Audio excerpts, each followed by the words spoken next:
Good morning to my respected chief guest, principal sir, teachers and dear audience.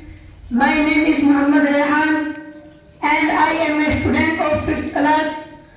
Today my topic is about our madrasa. Madrasa is the place where we learn to read and write. It is the most crucial place for a student and it helps us to learn new things. The teachers are always helpful and teach us important things in life. The name of our madrasa, Islamia Arabiya Talimul Quran. It is located at village Banera in Karnal district. It is very small but so beautiful. There are 10 rooms, an office and a beautiful mosque